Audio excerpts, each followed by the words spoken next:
जितेंद्र की पत्नी सारा दिन घर बैठकर मोबाइल चलाया करती। जितेंद्र जब मजदूरी करके घर आता और खाना मांगता तो सविता कहती मेरी तबीयत नहीं ठीक थी, इसलिए मैंने खाना नहीं बनाया, और वो बेचारा खाना बाहर से ले आता। एक दिन जितेंद्र को कोई मजदूरी न मिली। जब वो घर आया तो पत्नी जितेंद्र से लड़ने लगी, तुम खाना क्यों नहीं लेकर आए। गुस्से में वो पति से खूब लड़ी और उसको गरीबी के ताने देकर घर से चली गई।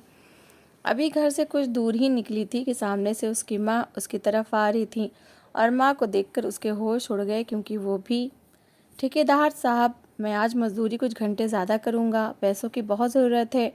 ठेकेदार ने माथे पर बल डालकर जितेंद्र से कहा, ठीक है कर लो, लेकिन अगर मजदूरी ज़्यादा ही करनी है तो पूरे 5 घंटे की मजदूरी करनी पड़ेगी, क्योंकि बाकी के मजदूर जा रहे हैं। जितेंद्र ने कहा, जी मुझे पता है। 5 घंटे वो बुरी तरह से थक कर चूर हो चुका था। घर आया तो जैसे ही दरवाज़ा खोला, पूरा आंगन मिट्टी से भरा पड़ा था। आज आंधी आई थी और पूरे आंगन में मिट्टी ही मिट्टी थी। यूँ तो जब भी आंधी आती तो औरतें आंधी आने के बाद अपने अपने आंगन को धो देती हैं ताकि मिट्टी साफ़ हो जाए, लेकिन सविता ने कभी ये कष्ट नहीं किया था। जितेंद्र मिट्टी से ही तो काम करके आता था, और वही मिट्टी उसे घर में भी देखने को मिलती थी। सविता बहुत ही कामचोर थी, कोई भी काम नहीं करती थी। उसे पता था कि उसका पति दिहाड़ीदार मजदूर है, रोज़ काम करता है और कमा कर लाता है। खुद भी वो किसी अमीर परिवार से नहीं आई थी। उसका पिता भी गरीब मोची था, लेकिन नखरे यूँ करती थी जिसे पता नहीं क्या हो। जितेंद्र की शादी को अभी ज़्यादा समय नहीं गुजरा था, इसलिए उसने सविता को कुछ नहीं कहा। जैसे ही अंदर आया तो देखा कि वो अपने मोबाइल पर गेम खेल रही थी। एक पुराना मोबाइल था जो उसने अपने पैसे जमा करके शादी से पहले ही ख़रीदा था, और शादी पर भी अपने साथ ही लेकर आई थी। ज़्यादातर उसमें गेम खेलती रहती थी। जितेंद्र ने कहा कि मैं आज बहुत थक गया हूँ, ऐसा करो जल्दी से खाना लगा दो। ये सुनकर उसने जितेंद्र की तरफ देखा। कहने लगी, खाना तो मैंने कुछ नहीं बनाया। वो कहने लगा, क्यों नहीं बनाया, मुझे तो बहुत ज़्यादा भूख लगी है, कब से काम करके आ रहा हूँ, और तुमने आंगन भी साफ़ नहीं किया, देखो कितनी मिट्टी पड़ी हुई है। सविता कहने लगी, तो मैं क्या करूँ, तुम्हारा घर जितना मर्जी साफ़ कर लो गंदा ही रहता है। वो कहने लगी कि ऐसा करो, रात का खाना तुम बाज़ार से ले आओ। गेम खेलते खेलते मुझे तो समय गुजरने का पता ही नहीं चला। जितेंद्र कहने लगा कि मैं रोज़ रोज़ बाज़ार का खाना नहीं खा सकता। तुम जानती हो कितनी महंगाई हो चुकी है, ज़रा सी दाल सब्ज़ी लेकर आओ तो 100-150 खर्च हो जाते हैं, और मैं जानता हूँ कि एक दिन की मजदूरी के हमें 500 रुपये मिलते हैं। किस तरह से गुजर बसर कर रहा हूँ ये मुझे पता है। इतने में अगर घर में कोई चीज़ पकने को आ जाए तो पूरा सप्ताह चलेगी। ये सुनकर वो कहने लगी, एक तो तुम्हारी ये छोटी सोच तुम्हें कभी भी बड़ा इंसान नहीं बना सकती, मेरी तरह बड़ा सोचा करो। जितेंद्र कहने लगा कि तुम क्या बड़ा सोचती हो, क्या करती क्या हो। पूरा दिन आंगन मिट्टी से भरा पड़ा रहता है, पूरा घर बिखरा पड़ा रहता है, रसोई में जाने को दिल नहीं चाह रहा। इतने बर्तन इकट्ठे कर रखे हैं, 2 दिन से बर्तन ही नहीं धोए। पूरा दिन तुम्हारे पास करने के लिए कुछ नहीं होता। हम सिर्फ 2 ही तो लोग हैं, और तुमने पूरे घर को कबाड़ खाना बना रखा है। जितेंद्र का धैर्य जैसे आज जवाब दे गया था। वो कितने दिन से सविता को देख रहा था कि उसका घर की ओर बिल्कुल ध्यान नहीं है। ये सुनना था कि सविता कहने लगी, अभी मेरी शादी को समय ही कितना गुजरा है, बस कुछ महीने, और तुम्हारा बस नहीं चलता कि सारे काम मुझसे ही करवाओ। जितेंद्र ने कहा, तो क्या ये काम तुम्हारे घर पर नहीं होते। वो कहने लगी, मेरी माँ ने कभी मुझसे काम नहीं करवाया। मैं एक मोची की बेटी ज़रूर थी, पर मैंने अपनी ज़िंदगी बड़े ऐश से गुजारी है। सारे काम तो मेरी माँ करती थी। जितेंद्र कहने लगा, सारे काम तुम्हारी माँ करती थी, इसका मतलब ये थोड़ी है कि तुम यहाँ भी काम नहीं करोगी। न मेरे माँ बाप है, न मेरा कोई बहन भाई, तुम पर तो किसी की जिम्मेदारी भी नहीं है, बस मेरी जिम्मेदारी है, और इससे भी तुम जान छुड़ाती हो। मेरी समझ से बाहर है कि आखिर तुम चाहती क्या हो। सविता कहने लगी, अभी तो मैं ये चाहती हूँ कि तुम बाज़ार से खाना ले आओ, क्योंकि मुझे बहुत भूख लग रही है, कल से मैं खाना बना लिया करूँगी। जितेंद्र थका हार आया था, लेकिन फिर से पलटकर उसे जाना पड़ा। वो खाना लेकर आया तो जब सविता ने खाना प्लेटों में डालकर रख दिया, नहा धोकर जितेंद्र खाना खाने लगा तो सविता की फरमाइशें शुरू हो गईं। कहने लगी, थोड़े से पैसे जमा करके मुझे दो, मुझे नए कपड़े लेने हैं। अब तो वैसे भी मौसम बदल रहा है, गर्मी आने वाली है, और मुझे गर्मियों वाले कपड़े खरीदने हैं। जितेंद्र कहने लगा, क्या तुम्हारा दिमाग खराब तो नहीं हो गया, शादी में मैंने सिर्फ 3 फैंसी जोड़े ही लगाए थे, बाकी सारे तो गर्मी के मौसम के कपड़े थे, क्योंकि मैं जानता था कि आगे गर्मी का मौसम शुरू हो जाएगा, और इतना खर्चा करने के बाद मैं और तुम्हें और कोई भी पैसे नहीं दे सकता। ये कहना था कि वो लड़ने झगड़ने लगी। कहने लगी, ये क्या बात हुई, मैं तुम्हारी पत्नी हूँ, तुम्हारा कर्तव्य है कि तुम मेरी इच्छाओं का ख्याल रखो। मैं कुछ नहीं जानती, मुझे अपनी पसंद की शॉपिंग करनी है, तुम कहीं से भी लाओ, बस पैसे ला कर दो। जितेंद्र कहने लगा, पैसे कमाना कोई आसान थोड़ी है, अब तुम क्या चाहती हो कि मैं दिन रात सिर्फ मजदूरी ही करता रहूं? वो कहने लगी, हाँ तुम दिन रात मजदूरी करो या जो मर्जी करो, लेकिन मुझे इतने पैसे दो कि मैं अपने लिए कुछ सुंदर और अच्छे कपड़े खरीद सकूं। ये सुनकर जितेंद्र कहने लगा कि ठीक है, मैं तुम्हें अगले महीने दे दूंगा। नई नई शादी थी, इसलिए वो मना नहीं कर सकता था। उसने 1 महीना खूब दिन रात लगाकर मेहनत की थी और घर के खर्चे के अलावा सविता को पूरे 5,000 दिए और ये भी कहा कि कोशिश करना कि गर्मी के सीज़न के इतने कपड़े खरीद लेना ताकि दोबारा ना खरीदना पड़े। वो चाहती तो सस्ते कपड़े भी ले सकती थी, लेकिन उसने एक ही सूट खरीद लिया, वो भी पूरे 5,000 का। ये देखकर जितेंद्र को बड़ा गुस्सा आया था। कहने लगा, ये तुमने क्या किया? तुम्हें क्या लगता है कि पैसे पेड़ों पर उगते हैं जो मैं उतार उतार कर लेकर आता हूँ? तुम्हें पता है कि मैं कितनी मेहनत से कमाता हूँ? ये 5,000 मैंने पूरा महीना दिन रात एक करके कमाया था। तुम्हें ज़रा भी एहसास है? सविता कहने लगी, तो क्या हुआ, सब आदमी कमाते हैं, तुम अनोखे नहीं हो। उस रात वो तो जितेंद्र को इतना गुस्सा था कि उसने सविता से बात तक नहीं की। सविता को उसकी चिंता भी नहीं थी, बस पैसों की चिंता थी। अगले दिन जितेंद्र ने देखा कि वो फ़ोन पर किसी से बात कर रही थी, और वो भी बहुत धीरे धीरे से। जैसे ही जितेंद्र कमरे में आया तो कहने लगी, बाद में बात करूंगी। ये कहकर उसने फ़ोन बंद कर दिया। जितेंद्र को हैरत हुई कि आखिर ये किससे बात कर रही थी। सुबह जितेंद्र उससे कहने लगा कि रात को किससे बात कर रही थी, तो कहने लगी कि मेरी सहेली थी। मैंने और किससे बात करनी है? अब तुम मुझ पर शक करोगे? वो कहने लगा, मैंने कब शक किया, मैं तो सिर्फ पूछ रहा था कि तुम बात किससे कर रही हो। सविता बहुत चालाक लड़की थी। शादी के 5 महीने बाद उसकी तबीयत कुछ ख़राब सी रहने लगी। जितेंद्र ने कहा कि चलो मैं तुम्हें डॉक्टर के पास ले जाता हूँ, तो उसने साफ मना कर दिया। कहने लगी, अभी मुझे डॉक्टर के पास नहीं जाना। जितेंद्र कहने लगा, क्यों नहीं जाना? मुझे तुम्हारी तबीयत ठीक नहीं लग रही। जितेंद्र को कुछ शक हुआ था कि शायद वो प्रेग्नेंट है, लेकिन सविता की जिद ऐसी थी कि वो डॉक्टर के पास नहीं गई। जितेंद्र ने बहुत चाहा कि वो डॉक्टर के पास उसे ले जाए, लेकिन वो नहीं गई। जितेंद्र ने महसूस किया कि वो काफ़ी दिन से चुप चुप सी है, जैसे जितेंद्र से कुछ छुपाने की कोशिश कर रही हो। एक दिन जब जितेंद्र समय से पहले ही घर आ गया तो घर से दाई को निकलते देखा और हैरान भी हुआ। दाई ने जब जितेंद्र को देखा तो बुरी तरह घबरा गई। जितेंद्र ने कहा, आप मेरे घर पर क्या कर रही थी? वो कहने लगी, तुम्हारी पत्नी ने बुलाया था। वो कहने लगा, क्यों बुलाया था? दाई ने डर के मारे सब सच बता दिया कि तुम्हारी पत्नी पेट से थी, मगर उसने बच्चा गिरवा दिया है। ये सुनना था कि जितेंद्र का गुस्से से बुरा हाल हुआ था। पहले तो उसने दाई को खूब बातें सुनाई और फिर कमरे में गया तो सविता बेड पर लेटी थी। फिर उसे भी बहुत बातें सुनाई कि तुम होती कौन हो मेरे बच्चे को मारने वाली, और मुझे क्यों नहीं बताया कि तुम पेट से थी। सविता को ना तो कोई जितेंद्र की परवाह थी, ना उसके दुख का एहसास था। कहने लगी, तुमने अपने हालात देखे हैं? पहले अपने हालात तो ठीक कर लो। मैं नहीं चाहती कि मेरा बच्चा इस गरीबी में पले बढ़े। तुम पहले अपने हालात ठीक करो। ये सुनकर जितेंद्र कहने लगा, भगवान जिसे दुनिया में भेजता है उसकी रोजी रोटी की भी व्यवस्था कर देता है। लेकिन सविता कहने लगी, ये सब फालतू बातें हैं। अगर तुम्हें बच्चे का इतना ही शौक है तो पहले इतने पैसे अपने पास रखो कि तुम बच्चों के खर्चे पूरे कर सको। मैं यूँ अपना बच्चा पैदा नहीं करूँगी। मेरे एक सूट खरीदने पर तुमने तमाशा लगा दिया था, और बच्चे के तो बहुत खर्चे होते हैं। ये सुनकर जितेंद्र उसे देखता रह गया। फिर गुस्से से कहने लगा, अगर आइंदा तुमने मुझसे पूछे बिना मेरे बच्चे को ख़त्म करने की कोशिश की तो मैं तुम्हें छोड़ूंगा नहीं। लेकिन सविता को तो जैसे कोई फ़र्क ही नहीं पड़ता था। कहती थी कि इतना ही शौक है तो पहले पैसे जमा करो। जितेंद्र का घर अपना था, जो कमाता था सब कुछ सविता के हाथ में रखता था, मगर उसके बाद भी उसने घर की कोई भी जिम्मेदारी नहीं संभाली थी। हर समय घर बिखरा रहता था। कई कई दिन तक तो वो कपड़े नहीं धोती थी। जब जितेंद्र का कोई भी कपड़ा पहनने लायक नहीं बचता तब वो सविता पर चिल्लाता तो कहती कि मुझसे नहीं धोते ये सारे काम। वो बेचारा खुद ही अपने कपड़े धोता था, घर की सफाई भी खुद करने लगा था। वो सविता से तंग आ चुका था। एक बार उसने कहा कि अगर तुम यही सब कुछ करोगी तो मैं तुम्हारी माँ को जाकर शिकायत कर लगा दूंगा। लेकिन इस बात का भी सविता पर कोई फर्क नहीं पड़ा था। एक बार तो तंग आकर जितेंद्र सविता की माँ के पास भी चला गया और जाकर उनसे कहा कि सविता को कुछ समझाएं। घर पर बिल्कुल ध्यान नहीं देती, कोई काम नहीं करती। लेकिन बजाय सविता की माँ सविता को समझाती, उल्टा जितेंद्र पर बरस पड़ी। कहने लगी, मेरी बेटी के तो तुमसे शादी करके भाग ही फूट गए हैं। मेरी बेटी हर समय रोती रहती है। ये सुनकर जितेंद्र हैरान हुआ था। वो कहने लगा, मैं जैसे भी कमाता हूँ, जो भी करता हूँ, पर मेरे घर में तंगी नहीं थी। आपकी बेटी तो खाना तक नहीं बना कर देती, 2 रोटी तक उसने आज तक मेरे लिए नहीं बनाई। बजाय कि वो अपनी बेटी को समझाती, उल्टा जितेंद्र से ही बहस किए जा रही थी। फिर कहने लगी, मेरी बेटी के तो बहुत अच्छे अच्छे घर से रिश्ते आते थे, पता नहीं मैंने तुमसे अपनी बेटी की शादी क्यों कर दी। ये सुनकर जितेंद्र उठकर वापस घर आ गया। देखा तो आज भी सविता फ़ोन पर किसी से हंस हंस कर बातें कर रही थी। जैसे ही जितेंद्र को देखा तो फ़ोन बंद कर दिया। उसने पूछा कि किससे बातें कर रही थी। लेकिन तुरंत ही सविता ने नंबर डिलीट कर दिया। जितेंद्र पहले ही गुस्से में था, उसने फ़ोन छीना। कहने लगा, पता है मुझसे किससे बातें कर रही थी? वो कहने लगी, इधर दो ये फ़ोन, तुमने मुझे ख़रीद कर नहीं दिया, ये मेरे बाप के पैसों का है। तुम्हारी तो इतनी औकात ही नहीं है कि तुम मुझे कोई अच्छी चीज़ ख़रीद कर दो। पता नहीं मेरी माँ ने और मेरे पिता ने क्या सोचकर मेरी शादी तुमसे कर दी। जितेंद्र को बहुत गुस्सा आया, उसने एक थप्पड़ सविता के मुंह पर मारा।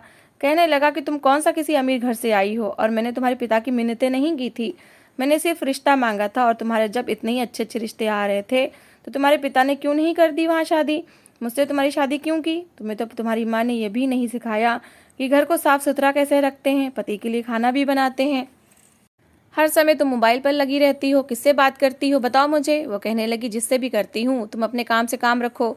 ये सुनकर जितेंद्र बहुत परेशान हो गया था कि आखिर ऐसा भी कौन है जिससे वो बातें करती है और जिसके लिए इसने बच्चा तक गिरवा दिया। जितेंद्र को तो वो महत्व ही नहीं देती थी, न ही घर पर ध्यान देती थी, जब देखो मोबाइल पर लगी रहती थी। एक बार जितेंद्र घर आया तो देखा कि घर के दरवाजे पर एक बाइक खड़ी थी और वहाँ एक लड़का खड़ा दरवाज़ा खटखटा रहा था। तेज कदमों से चलता हुआ जब जितेंद्र अपने दरवाजे के पास पहुंचा, तब तक सविता दरवाज़ा खोल चुकी थी। उस लड़के ने उसे पिज्ज़ा का बॉक्स पकड़ाया और सविता से पैसे लिए। ये देखकर जितेंद्र हैरान रह गया था। यूं तो वो हर समय रोने रोती रहती थी कि जितने पैसे तुम लाते हो उससे कुछ भी नहीं होता, घर का खर्चा चलाना ही मुश्किल हो जाता है, तो इतना बड़ा पिज्ज़ा जो कम से कम 500 का होगा क्यों मंगवाया था? वो लड़का तो वहाँ से चला गया। जैसे ही सविता दरवाज़ा बंद करने लगी तो जितेंद्र अंदर आ चुका था। कहने लगा, ये इतना महंगा पिज़्ज़ा तुमने कहाँ से मंगवाया है? कहने लगी, तुम्हारे पैसों से नहीं मंगवाया, तुम तो वैसे ही कंगले हो, गरीब हो, मजदूर हो, तुम्हारी औकात थोड़ी है कि तुम मुझे पिज़्ज़ा खिला सको। जितेंद्र से जिस तरह सविता बात करती थी वो अपना गुस्सा पीकर रह जाता था। कहने लगा, ये मेरे सवाल का जवाब नहीं है, मैं तुमसे पूछ रहा हूँ कि पिज़्ज़ा कहाँ से आया, पैसे कहाँ से आए? वो कहने लगी, मेरी माँ मुझे पैसे देकर गई थी, मैं घर पर भी पिज़्ज़ा खाती थी और इसमें से मैं तुम्हें कुछ नहीं दूंगी। जितेंद्र कहने लगा, मुझे खाना भी नहीं है, मैं तो रूखी सूखी खाकर भी खुश रहता हूँ। अपने लिए बाजार से खाना वो लेकर आया था। उसने मुंह हाथ धोकर कपड़े बदले और अपना खाना खाने लगा। पूरा पिज़्ज़ा सविता ने अकेले खाया था और इसके बाद डिब्बा वहीं किचन में फेंक कर आराम से कमरे में चली गई। जब जितेंद्र कमरे में आया तो वो मोबाइल पर लगी हुई थी, साथ साथ मुस्कुरा रही थी। जितेंद्र को तो वो अपना मोबाइल छूने भी नहीं देती थी। जितेंद्र सविता की आदत से बहुत तंग आ चुका था, लेकिन फिर भी चुप था। एक बार घर आया तो देखा कि सविता नए कपड़े पहने मेकअप किए तैयार थी। वो जितेंद्र के लिए तो कभी तैयार नहीं हुई थी। वो खुश हो गया कि शायद पत्नी को समझ आ गई है। कहने लगा, आज तो बड़ी प्यारी लग रही हो। कहने लगी, मैं कहीं जा रही हूँ, रात के 8 बज रहे थे। वो कहने लगा, इस समय कहाँ जा रही हूँ? कहने लगी, बस जा रही हूँ कहीं, अपनी एक सहेली से मिलने जा रही हूँ। अंदाज ऐसा था कि जैसे उसे जितेंद्र की परवाह ही ना हो। वो कहने लगा, मुझे भी तो पता चले कौन सी तुम्हारी दोस्त है जिसके घर जा रही हो। वो कहने लगी, मैं तंग आ गई हूँ तुम्हारी रोज़ रोज़ के सवालों से। क्या मैं अपनी किसी सहेली से मिलने भी नहीं जा सकती? क्या मैं तुम्हारी गुलाम हूँ, घर में बंद रहूँ? इससे पहले कि वो बाहर निकलती, जितेंद्र ने उसे पकड़कर अंदर की ओर धकेला था। वो अपना संतुलन नहीं रख पाई और ज़मीन पर गिर गई। लेकिन इस बार जितेंद्र को कोई परवाह नहीं थी।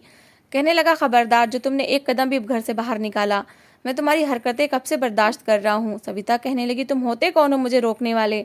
मुझे यहाँ नहीं रहना। जितेंद्र कहने लगा कि क्यों नहीं रहना, जब शादी मुझसे की है तो यहीं रहना पड़ेगा। जितेंद्र ने उसका कोई लिहाज नहीं किया था। उसे कमरे में ले जाकर बंद कर दिया। अगले दिन मजदूरी पर जाने से पहले उसने कमरे का दरवाज़ा खोला तो देखा सविता रो रो कर बुरा हाल था। कपड़े वो बदल चुकी थी, लेकिन जितेंद्र को बड़े गुस्से से देख रही थी। कहने लगी, तुम जैसे भिखारी से शादी करने से अच्छा था कि मैं अपने पिता के घर में बैठी रहती। ये सुनना था कि जितेंद्र उसे गुस्से से देखकर कहने लगा, आज के बाद मेरे साथ जुबान संभाल कर बात करना, वरना तुम्हारा वो हाल करूंगा कि याद करोगी। मुझे कोई शौक नहीं है कि मैं तुम पर रोक टोक लगाऊं, तुम्हारे साथ डांट डपट करूं, लेकिन तुम्हारी हरकतें और तुम्हारी जुबान मुझे इस बात पर मजबूर करती हैं। आदमी का थप्पड़ सबको नजर आता है, लेकिन औरत की बदतमीजी किसी को नजर नहीं आती। जितेंद्र को लगा था कि शायद वो डर जाएगी और ठीक हो जाएगी, क्योंकि अभी तक वो प्यार से समझा रहा था, लेकिन वो तो उसके सर पर चढ़ बैठी थी। इसलिए उसके साथ थोड़ी सख्ती करना चाहता था ताकि वो अपने घर को घर समझे और मुंह उठाकर इधर उधर ना जाती फिरे। लेकिन सविता का दिमाग तो जैसे पूरी तरह से खराब हो चुका था। एक बार जितेंद्र काम के लिए बाहर गया, लेकिन उसे कहीं कहीं भी काम नहीं मिला था। जहाँ काम करता था उन लोगों ने भी कहा कि आज कोई काम नहीं है। वो रोज़ का कमाने और खाने वाला आदमी था। सविता ने कभी भी उसके पैसों को संभाल के रखने की कोशिश नहीं की थी। वो परेशान हाल घर आया, जेब खाली थी। समय से पहले सविता ने जब जितेंद्र को घर पर देखा तो कहने लगी, तुम काम पर क्यों नहीं गए? वो कहने लगा, मुझे काम से निकाल दिया है, पूरा दिन काम ढूंढता रहा लेकिन कहीं कोई काम नहीं मिला, इसलिए घर आ गया। वो कहने लगी, लो जी, अब तुम घर पर बैठे रहोगे और मुझे भी भूखा रखोगे। ये सुनकर जितेंद्र ने गुस्से से देखा। कहने लगा, अभी भी घर में इतना राशन रखा है कि तुम 2 महीने बैठ के खा सकती हो। सविता कहने लगी, जिन चीज़ों से तुमने रसोई घर को भर रखा है वो मैं नहीं खाती। दाल चावल आटा, मुझे चिढ़ है इन चीज़ों से। जितेंद्र कहने लगा, आखिर तुम्हें अकड़ किस बात की है? किस चीज़ पर इतना अकड़ती हो? ऐसा क्या है तुम्हारे पिता के पास? वो भी तो एक मामूली सा मोची है, रोज़ दिहाड़ी का मजदूर ही समझो, कभी काम होता है तो कभी नहीं होता। सविता बोली, मैं अपने बाप के सहारे पर नहीं बैठी रहती, मैं खुद बहुत कुछ कर सकती हूँ और मुझे पैसों की कोई कमी नहीं। आज चाहूँ तो मैं हज़ारों रुपये मंगवा सकती हूँ। ये सुनकर जितेंद्र कुछ हैरान हुआ था। कहने लगा, क्या मतलब, कैसे मंगवा सकती हो? कौन है जो तुम्हें हज़ारों रुपये देने को तैयार है? वो कहने लगी, बहुत है। ये सुनकर जितेंद्र को बड़ा गुस्सा आया था। कहने लगा, ऐसा भी क्या करती हो? क्या मोबाइल पर लड़कों से बातें करती हो, उनसे पैसे मांगती हो? अपने दिल में आने वाला शक आज जितेंद्र ने अपने मुंह से कह दिया। सविता थोड़ा घबराई थी। वो कहने लगा कि आज मैं ये मोबाइल तोड़ ही दूंगा ताकि झगड़े की जड़ खत्म हो जाए। जब देखो तुम्हारे हाथ में मोबाइल होता है, ना तुम्हें घर की परवाह है, ना मैं तुम्हें अच्छा लगता हूँ। पता नहीं तुम किस दुनिया में रहती हो, पता नहीं किस किस से फ़ोन पर बातें करती हो। वो कहने लगी, मुझे तुम्हारे साथ रहना ही नहीं है। अगर मैं तुम्हारे साथ रहूँगी तो घुट घुट के मर जाऊँगी और अपना मोबाइल मैं तुम्हें किसी हाल में नहीं दूंगी, क्योंकि वहीं से मुझे मेरी पसंद की चीज़ें मिलती हैं। मोबाइल मेरा सब कुछ है। दोनों की बहस बहुत बढ़ चुकी थी, लेकिन इसी गुस्से में जो बातें सविता के मुंह से जितेंद्र ने सुनी, वो तो हैरान परेशान सा हो गया था। उसे विश्वास नहीं आ रहा था कि सविता मोबाइल पर यह सब भी कर सकती है। उसने सविता को घर से निकाल दिया, लेकिन उसे कोई परवाह नहीं थी। उसे लग रहा था कि अब उसकी सारी परेशानियां दूर हो जाएंगी। जितेंद्र सर पकड़कर बैठ गया था, आंखों से आंसू बह रहे थे। उसने तो आज तक कभी मल्टीमीडिया मोबाइल तक नहीं खरीदा था। वो सादगी से जिंदगी गुजारने वाला शरीफ इंसान था। उसे नहीं पता था कि उसकी पत्नी उसकी आंखों के नीचे क्या गुल खिला रही थी। सविता को कोई अफसोस नहीं था, पता नहीं उसे किस चीज़ का घमंड था। जैसे ही वो गली के कोने पर पहुंची तो सामने से उसकी माँ भी आ रही थी। अपनी माँ को देखकर उसके चेहरे पर एक मुस्कुराहट छाई थी। उसकी माँ कहने लगी, तुम्हारे पिता ने मुझे घर से निकाल दिया है, अब मैं तुम्हारे साथ ही रहूंगी। ये सुनकर सविता ने अपनी माँ की तरफ देखा। कहने लगी, मैं तो खुद आपके पास आ रही थी क्योंकि मुझे जितेंद्र ने घर से निकाल दिया है। ये सुनकर उसकी माँ कहने लगी, अब हमारा क्या होगा? वो कहने लगी, आप चिंता ना करो, मैं अपने चाहने वालों को फ़ोन करती हूँ। आपको पता है जो वीडियो मैं बनाती थी, बहुत से लड़के मुझ पर मरते हैं और एक ने तो मुझे पिज़्ज़ा भी भेजा था। मेरी हर ज़रूरत का ख्याल रखते हैं, हमें रहने के लिए घर भी ज़रूर दे देंगे। उसकी माँ कहने लगी, ये तो बहुत अच्छी बात है, अच्छा हुआ तुम्हारी उस गरीब मजदूर जितेंद्र से जान छूटी। सविता मोबाइल पर अपनी लाइव वीडियो बनाती थी और लड़कों से बातें करती थी। जितेंद्र के पास मोबाइल नहीं था, इसलिए उसे पता भी नहीं था कि उसकी पत्नी क्या करती है। पहले तो वो अपना चेहरा थोड़ा छुपाती थी और जब वो लाइव आती थी तो अपना आधा चेहरा छुपा कर आती थी, लेकिन फिर जब वो अपने चाहने वालों से वीडियो कॉल पर बात करती तो अपना पूरा चेहरा दिखाती थी और अपनी मजबूरियों के रोने रो कर उनसे पैसे मांगती। एक बार एक आदमी ने कहा कि अगर वो रात को उससे मिलने आ जाए तो वो उसे 10,000 रुपये देगा। ये सुनकर वो खुश हो गई और उससे मिलने के लिए जाने लगी, लेकिन जितेंद्र ने उसे जाने नहीं दिया। उसे लगा कि अपने पति के घर से निकलकर उसने बहुत समझदारी का फैसला किया है और अब वो अपने आशिक से कहेगी कि उससे शादी कर ले। दोनों माँ बेटी बिल्कुल बेसहारा हो गई थी, क्योंकि माँ के भी वही रंग ढंग थे जो बेटी को उसने सिखाया था। घर के काम की तरफ कोई ध्यान न था, बस अपने आप में रहती थी। इसलिए सविता की माँ को भी उसके पिता ने निकाल दिया था और जितेंद्र ने भी सविता से जान छुड़ा ली थी, क्योंकि जब सविता ने जितेंद्र को ये बताया कि उसके बहुत चाहने वाले हैं और उसकी सारी ज़रूरतें पूरी करने के लिए तैयार हैं, तो जितेंद्र को अपने कानों पर विश्वास नहीं आया था। किसी स्वाभिमानी आदमी के लिए ये कोई छोटी बात नहीं होती। सामने ही फुटपाथ पर दोनों माँ बेटी बैठ गईं। सविता ने फ़ोन किया और अपने उसी आशिक से कहा कि तुम्हारी खातिर मैंने अपने पति का घर छोड़ दिया है। वो बड़ा खुश हुआ। उसने सविता को कहा कि मैं तुम्हें एक होटल का नाम बता रहा हूँ, तुम कमरा नंबर 12 में पहुँच जाओ, मैं तुम्हें खुश कर दूंगा। लेकिन सविता कहने लगी, मैं इस तरह की औरत नहीं हूँ, मैं चाहती हूँ कि तुम मुझसे शादी करो, मुझे अपने घर में ऐसे रखो जैसे पत्नी को रखते हैं। ये सुनना था कि वो आदमी हंसने लगा। कहने लगा, तुम्हारा दिमाग ख़राब है क्या? कितने ही आदमियों से तुम बात करती हो, तुम्हारे बारे में जिस तरह के कमेंट आते हैं, कौन शरीफ आदमी होगा जो तुम्हें अपनी पत्नी बनाएगा? अरे मैं तुम्हारे साथ समय गुजार सकता हूँ, तुम्हें मैं पैसे भी दे दूँगा जब तक कि मेरा दिल चाहेगा, और जब मेरा दिल तुमसे भर जाएगा तब तुम मेरे लिए किसी काम की नहीं रहोगी। अरे जो औरत अपने पति की ना हुई, उसकी पत्नी होकर, उसके घर की इज्जत होकर दूसरे आदमियों से बातें करे, उसको मैं अपने घर की इज्जत क्यों बनाऊं? ये सुनकर सविता के होश ठिकाने आए थे। उस आदमी ने फ़ोन बंद कर दिया। ये सारी बातें जब सविता ने अपनी माँ को बताई तो उसकी माँ तो अपना सर पीटने लगी। कहने लगी, तुम्हारी बातों में आकर मैंने तुम्हारे पिता का घर छोड़ दिया। मुझे लगा था कि तुम पता नहीं इस मोबाइल से क्या काम कर रही हो, ऐसा क्या कर रही हो कि अपनी सारी ज़रूरतें पूरी कर रही हो। मैं भी तुम्हारे साथ मिलकर ये काम कर लूँगी, लेकिन मुझे नहीं पता था कि तुम ये सब कुछ कर रही हो। जाओ जाकर जितेंद्र से माफ़ी मांग लो, अभी भी समय है तुम्हारे पास। उसने कौन सा तुम्हें डाइवोर्स दे दी है। सविता कहने लगी कि माँ, तुमने भी मुझे कभी पति का ख्याल रखना नहीं सिखाया, ना ही घर के कामकाज पर ध्यान देना सिखाया। मैंने तुम्हें कभी भी पिताजी की इज्जत करते नहीं देखा, ना ही पिताजी की सेवा करते देखा। इसलिए मुझे भी लगा कि ये सब काम बेकार है, कोई ज़रूरी नहीं है, सिर्फ अपने आप को सजाना संवारना ही ज़रूरी है। मैं इसी बात पर अकड़ती थी। अब मैं किस मुँह से जितेंद्र से जाकर माफ़ी मांगूँ। वो मेरी सच्चाई जान चुका है, मुझे धक्के देकर उसने घर से निकाला है। मेरी ज़िंदगी बर्बाद करने वाली तुम हो माँ। पहली बार सविता रो रही थी, फिर रोते हुए वापस जितेंद्र के पास गई। दरवाज़ा खटखटाया। जितेंद्र ने दरवाज़ा खोला तो हाथ जोड़कर रोने लगी कि मुझे माफ़ कर दो, मैं आगे से मोबाइल को हाथ तक नहीं लगाऊंगी। जैसे तुम कहोगे वैसे ही ज़िंदगी गुजारूंगी। वो कहने लगा, मेरी इज्जत के अर्थी निकाल कर क्या सोचकर वापस आई हो। वो कहने लगी, जितेंद्र, इसे मेरी गलती समझकर माफ़ कर दो, आइंदा कभी तुम्हें कोई शिकायत का मौका नहीं दूंगी। जितेंद्र ने ही अपना दिल बड़ा किया था और उसे अपने घर में रख लिया। सविता को भी समझ आ गया था कि असली इज्जत पति के घर में होती है, कोई दूसरा इज्जत नहीं देता। तो दोस्तों, इस कहानी को लेकर आपकी क्या राय है, कमेंट बॉक्स में ज़रूर बताएं। और अगर आपको हमारी आज की कहानी अच्छी लगी हो तो प्लीज़ इसे लाइक ज़रूर करें। अगर आपने अभी तक हमारे चैनल को सब्सक्राइब नहीं किया तो ज़रूर कर लीजिए। तो मिलते हैं ऐसी एक और मोटिवेशनल कहानी के साथ। Thanks for watching.